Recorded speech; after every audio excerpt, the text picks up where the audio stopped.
What is up, everyone? This is Special Agent Sturese Curling, YouTube's most average speedrunner. Not doing a speedrun today. In fact, I am doing a glitch tutorial. This is on the level Two Betrayals, Halo CE. This can be done on easy, legendary, lasso even. And essentially what the glitch is you're going to take the Banshee through the walls for most of the entire mission, thus skipping most of the enemies and the difficult parts. This is great for lasso runs. In fact, I did it for my own lasso run. I have not found a tutorial for the glitch itself, so I figured why not, I'll make the tutorial. This has been done by multiple speedrunners, including Garish Goblin, the Halo CE god, and it can be done on both PC and Xbox. So basically what I'm going to do is I'm going to show what the glitch looks like, then I'm going to explain a little bit of the background of how it's functioning, and then I'm going to take it step by step to show you guys what to do, and hopefully, with practice, you can pull this off on your own at home.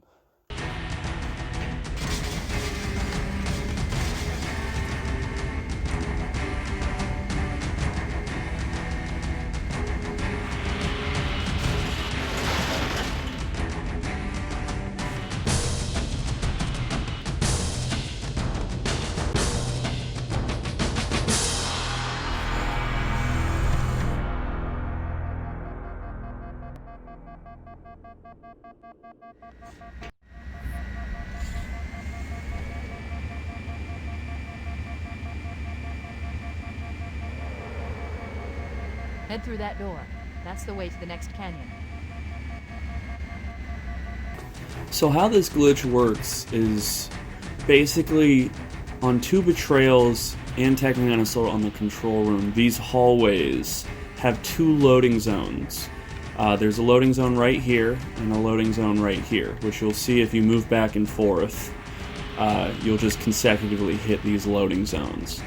And what these loading zones are doing is once you go past here and hit this loading zone, everything back here loads in, while everything back there kind of disappears. So essentially what the glitch is by using a Banshee in this hallway, you can actually glitch yourself through the ceiling and then land on top of these kind of glass panes here. And by doing that, you are avoiding hitting the load zones. So essentially we're going to launch ourselves through the ceiling and we're going to land right here. And then we're going to jump to right here. And you can see I hit the loading zone down here, but when you jump up there, you don't. From there, we're going to travel over to this corner up above the map. And then the hardest part, honestly, is jumping from there. And you're going to be landing. There's a little like wall right here. And you can land right on top of that thing, still outside the map. And if we place a Banshee right outside the doorway like this, you can actually jump through the wall and then board the Banshee without ever hitting a load zone.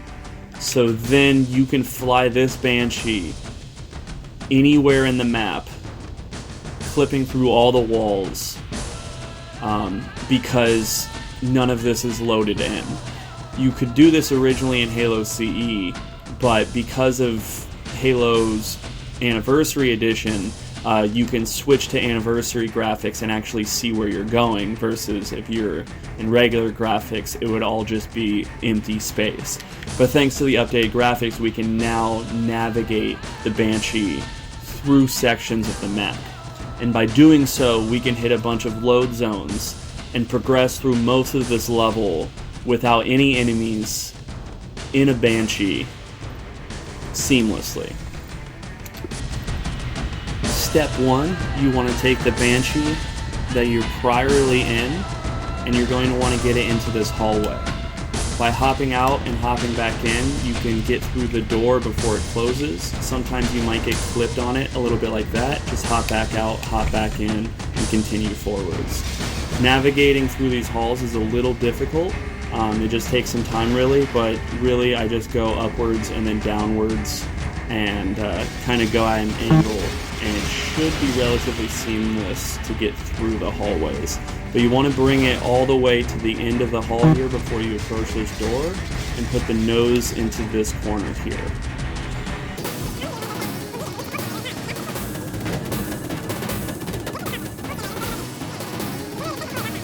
Step 2, you're going to want to take the Banshee that spawns after activating that beam, and you're just going to want to put the nose in the corner like this with its wing out to the left, and then you're just going to leave it here.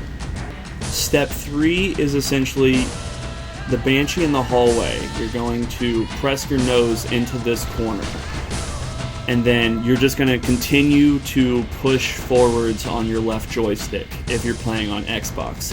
And then you're going to pull down all the way on the right joystick so you're looking directly downwards. Once you're like this, you are going to move your reticule to the right, and you'll see the bottom right triangle of the reticule. What you want to do is place that to where it's almost touching that wall right there. So once you're right around this section, what you're going to do is you're just going to pull up on your right analog stick all the way. And then it'll launch you through the ceiling like this.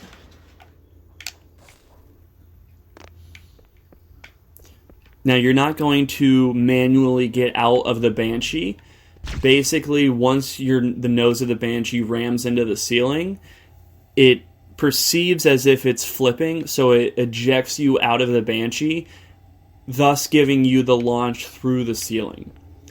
Step 4, after you launch yourself through the ceiling, you're going to be landing on top of this middle glass pane. It's really only like, if anything, a couple pixels wide, so it's a little tricky to land perfectly.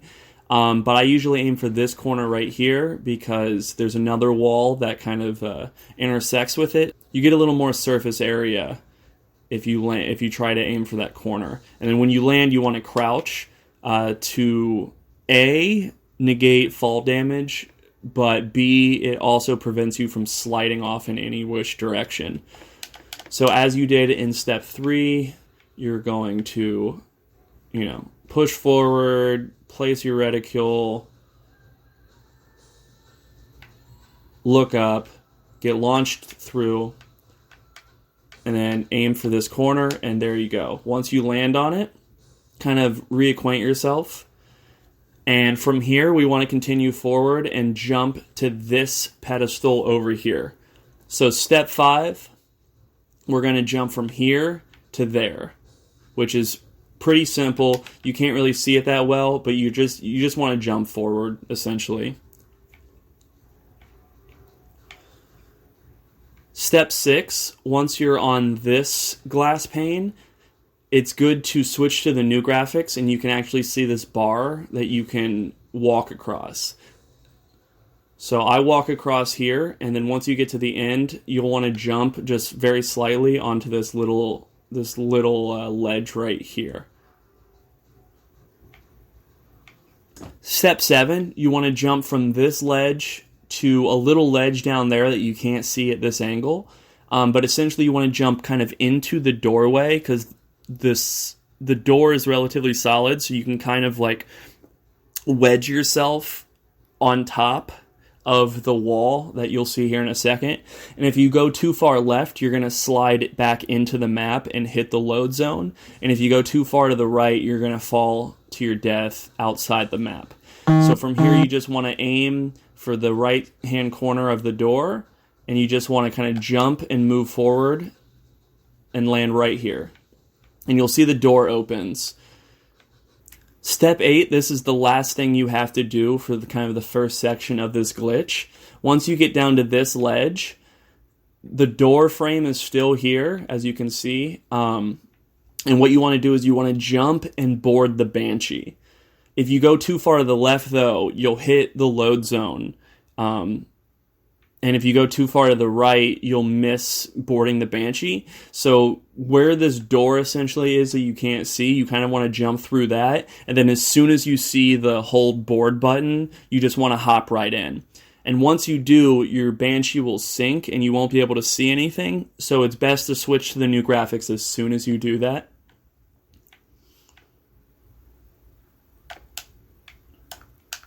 And there we go.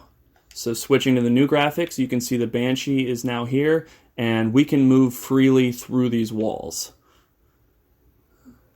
If you switch to the old graphics, you'll see you can't really see anything except for where the load zone actually is, and you want to make sure you don't fly the Banshee into there, because then you'll get the Banshee into like a solid form within the load zone, and you won't be able to clip through the walls. So you want to stay away from there and proceed further into the mission. Step 9, you want to proceed as you normally would through the hallways and across the bridges for the middle section of the level. The only difficult thing is you have to hit all the tiny little loading zones in between, but there's no indication of if you hit them all in sequence. So you know you hit the first one if the red indicator at the doorway disappears.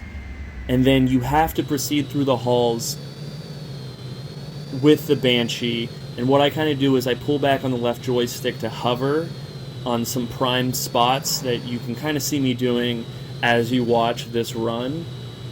I kind of do it in the hallways and in the middle of some rooms, as well as kind of at the doorways, but I'm not entirely sure where the loading points are. I've watched numerous speedrunners do the same thing, and I've replicated exactly what they're doing to a T, and for some reason it doesn't work for me, so you kind of have to just keep doing it over and over again until it does work. And if it doesn't work the first time you go through it, you just kind of have to go all the way back to where the indicator initially was and kind of make your way through all the hallways again, trying to hit every single one again until it eventually works. And you'll know if the first section works by the time you cross the second bridge and you go into the room with the tubing in the middle, and you'll see here in a second, you'll see the tubing, and then an explosion at the top will actually happen. And if that explosion happens, that means you hit all the load zones. From there, you just continue around the corner and then down the elevator shaft. And there's kind of a load zone that you want to hit at the top of the elevator shaft. And then I usually hover at the bottom of the elevator shaft to make sure it renders as if I went down it. And then the next room, and then the hallway. So this little part between the explosive tube and the bottom section is a lot easier because it's a lot less load zones that you have to hit. But you know if you hit these like 4 load zones essentially, if by the time you get to the exterior door, a new red indicator pops up. And honestly, you could continue further into the mission, hitting load zones and possibly having to go back and re-hit the load zones. But after getting over those bridges and everything, that's really like what I feel like the main difficulty of the mission would be on Lasso, for instance. So instead, after hitting that second indicator, what you can do is you can go back to where you originally glitched outside the map. And it's kind of easy to see because if you switch to the old graphics, it's still loaded in, so you can kind of see where those hallways are. And if you were to drive your Banshee into that zone, everything would solidify and you would actually get a checkpoint and be able to take the Banshee back out, having skipped most of those sections. So that's kind of the easiest part, is just driving the Banshee back into what's already loaded and then going back outside and continuing with the mission, not having to go through those hallways and on those bridges with the Flood, the Covenant, the other Banshees, and continue with the level as normal. Thanks for tuning in, everyone. If you liked this video, please give me a subscribe, and also you can follow me on Twitter at Special Agent SR. Check out my other videos if you enjoy video game culture, speedruns, etc. But I hope to see you next time on whatever my next video is. Until then, good night.